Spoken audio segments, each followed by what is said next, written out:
Chapter कौन सा chapter हमारा? चैप्टर 4 फिजिक्स में, चैप्टर 4 क्लास 9 का भी हम कर रहे हैं।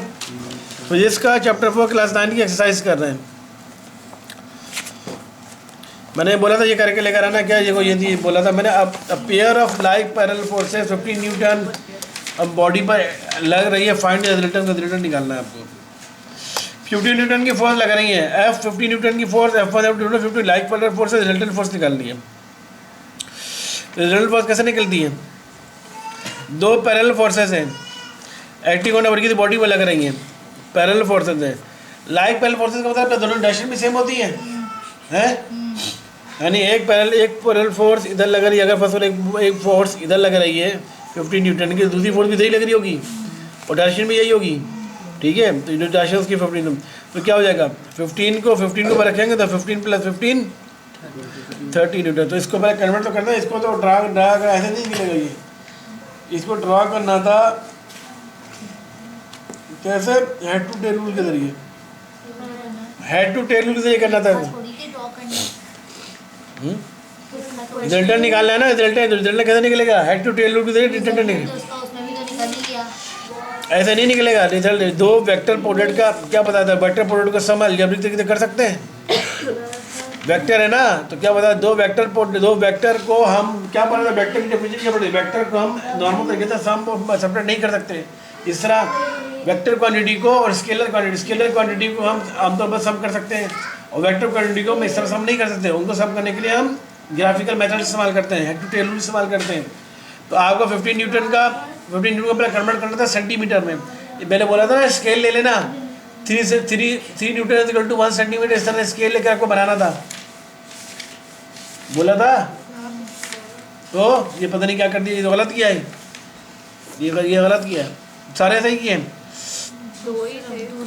Two unlike parallel forces 10 newton act on the same line, इसका रिजल्टेंट निकालना था। अनलाइक पैरेलल फोर्सेस है 10 newton along same line, find resultant. हाँ, उनका रिजल्ट क्या निकलेगा?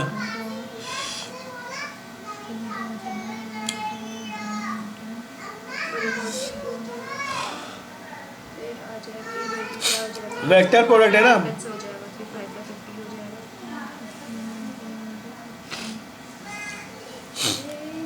अनलाइक पैरेलल फोर्सेस है, उनको आपको क्या करना है, सम करना है।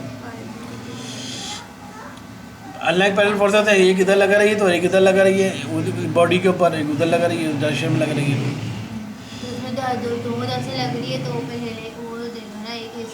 हाँ ये सही किया ये, क्योंकि F + -F2 tan - 0 न्यूटन आ जाएगा, ये रिजल्ट 0 न्यूटन से ही आएगा।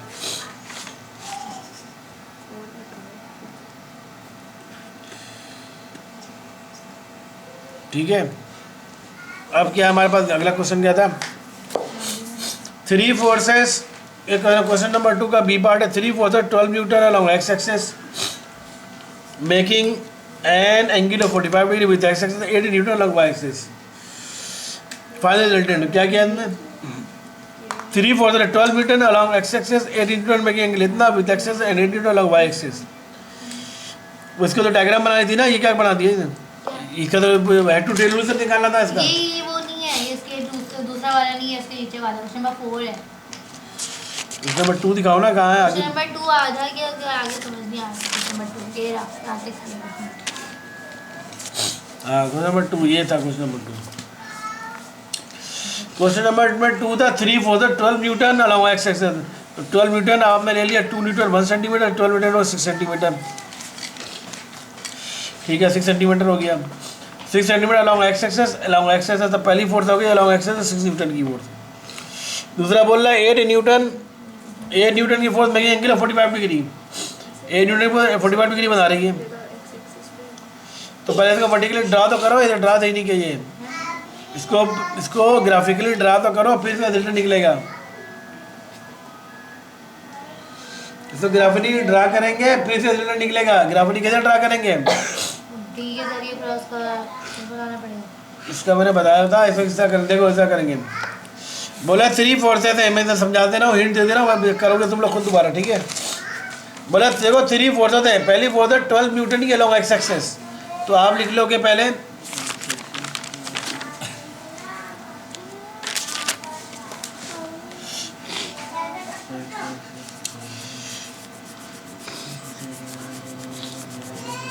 करके दे रहा हूँ ताकि सब मैं रफली बना के दे रहा हूँ, फिर वो तुम लोगों को तो फेयर करके लेके ना मैं पूरा मेजरमेंट करके लेकर आओगे।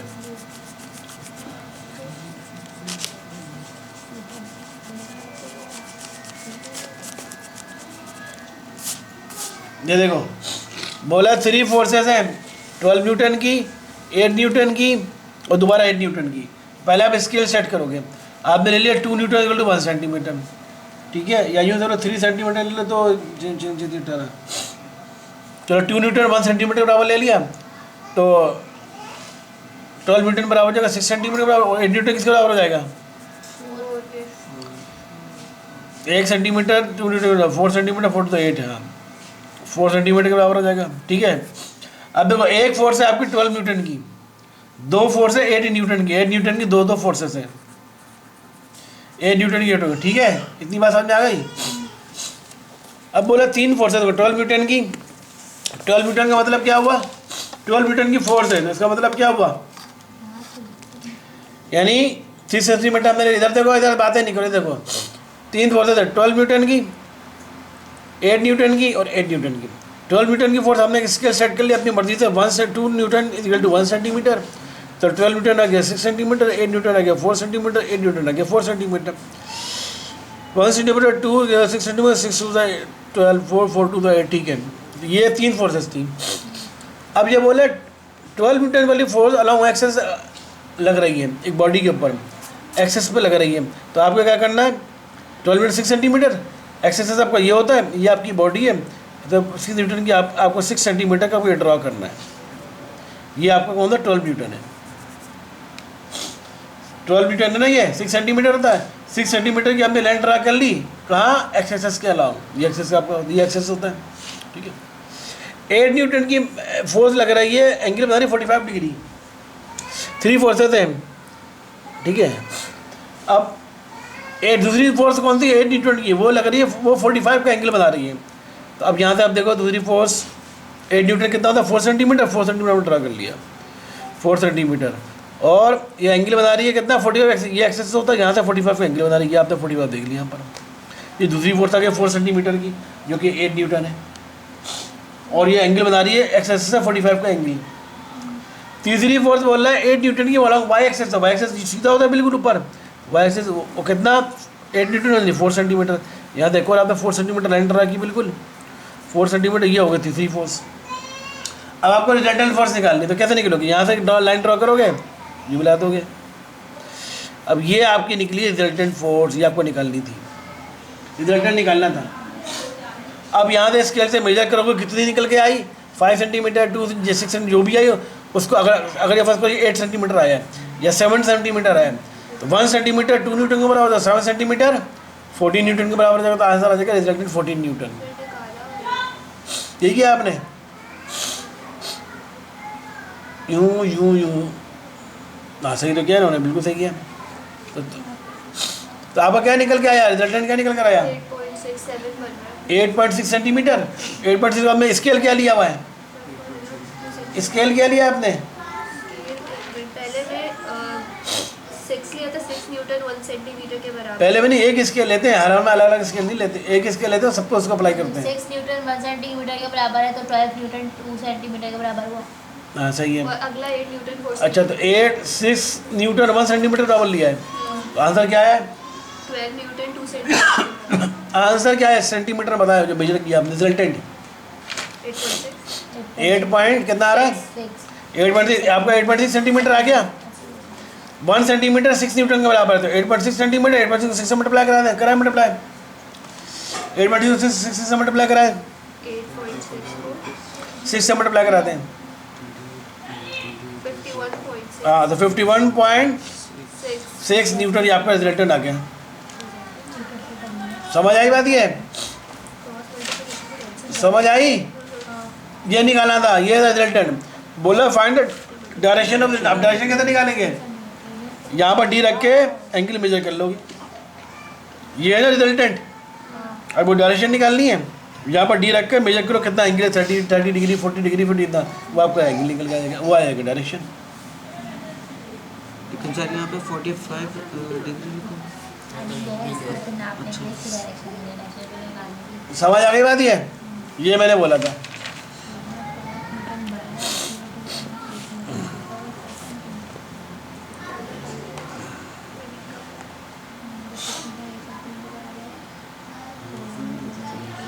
अब बाद में कर ले, छोड़ दो, अभी छोड़ दो, बाद में कर ले। समझ पहले समझ लो, मैंने समझ आई बात ये करना था। ये दो बोले थे सिर्फ करने को, नहीं, आगे न्यूमेरिकल भी थे। जो बोले थे मैंने गार्डनर। हाँ ये a gardener driving lawn mower with a force of 80 newton. ये किया क्वेश्चन नंबर 3 का बी पार्ट। क्वेश्चन नंबर 3 का बी पार्ट। अच्छा जी, ये किया हुआ है। बोला है गार्डनर जो है वो लॉन में घूम रहा है, लॉन पे ड्राइव कर रहा है, फोर्स 80 न्यूटन की फोर्स लगा रहा है, ठीक है।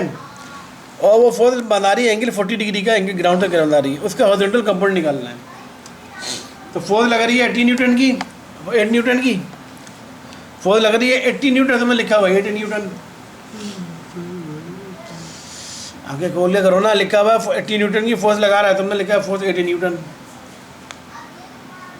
यही सब गलती करते हैं बच्चे एग्जाम में जाके। बोले सर हमने तो पेपर बिल्कुल सीखा, मुझे पता है इस तरह सॉल्व होगा, यूँ लगा लेंगे, लेकिन ये नहीं पता उन्होंने वैल्यू लिखी कुछ थी, यहाँ पर कुछ लिख दी। यही सब गलती होती है। जब बच्चे पेपर देके आते हैं ना, पूछा आपने क्या है, सब बिल्कुल सही है सर, तो ऐसा कैसे क्या किया, तो बिल्कुल सही है, लेकिन वो पेपर में क्या लिखा था, पेपर में 80 न्यूटन लिखा होता, आप भी 8 न्यूटन लिख कर आ गए थे। समझ आ रही बात? ये सब गलतियों से मार्क्स कट जाते हैं। अब बोला एक गार्डनर है जो गार्डन की सफाई करता है, गार्डन की घासों को बराबर करता है, वो एक फोर्स लगा रहा है, लॉन मूवर, गार्डन का जो लॉन है उस पर वो फोर्स लगा रहा है, 80 न्यूटन की फोर्स लगा रहा है, 80 न्यूटन की फोर्स लगा रहा है। और उसका जो जिस मशीन को लेकर मूव कर रहा है, वो मशीन जो है एक्स एक्सिस से 40 डिग्री का एंगल बना रही है। बोला फाइंड हॉरिजॉन्टल कंपोनेंट, इस फोर्स का हॉरिजॉन्टल कंपोनेंट निकालें। तो हमें पता है किसी फोर्स का हॉरिजॉन्टल कंपोनेंट क्या होता है, Fx, और तो वर्टिकल कंपोनेंट Fy, दोनों निकालना है आपको। Fx बराबर होता है F cos थीटा, Fy बराबर होता है F sin थीटा, ठीक है। तो Fx बराबर है F cos थीटा, F की जगह वैल्यू रखी है कितनी 80, और cos 0 क्यों लिख दिया, cos 0 40 क्यों लिख दिया, क्या लिखा है cos 0 40,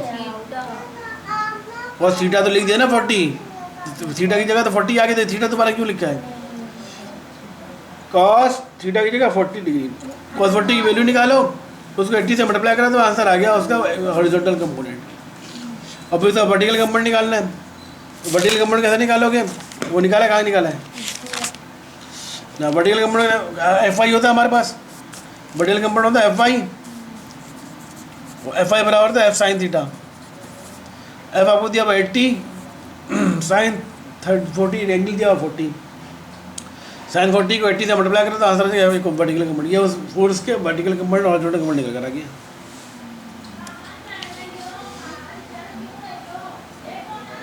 समझ आ गई बात? इसमें क्या समझ में नहीं आया पूछो।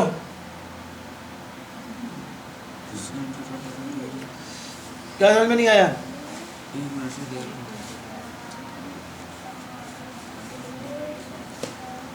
80 न्यूटन 8 न्यूटन के बराबर हो जाएगा ना। 80 न्यूटन नहीं, वो गलती की उसने, 80 था, 8 न्यूटन लिख दिया।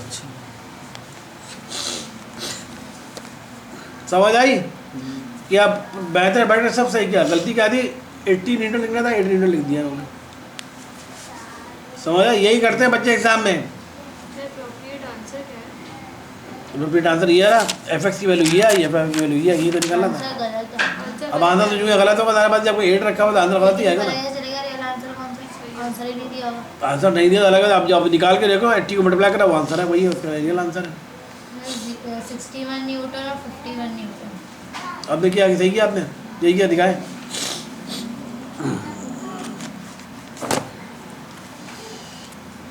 F हो गया 40 Newton, 40 F cos theta, F 80 multiply cos 40 की वैल्यू 0.6 61 न्यूटन सही है। Horizontal component vertical component F sin theta होता है, F 50 और sin 30 sin 40 की वैल्यू ये मल्टीप्लाई 50, ठीक है, ये इसका आंसर हो गया। हॉरिजॉन्टल कंपोनेंट और वर्टिकल कंपोनेंट सही निकाला है। समझ आई? अब ये क्वेश्चन बी पार्ट जो हमारे पास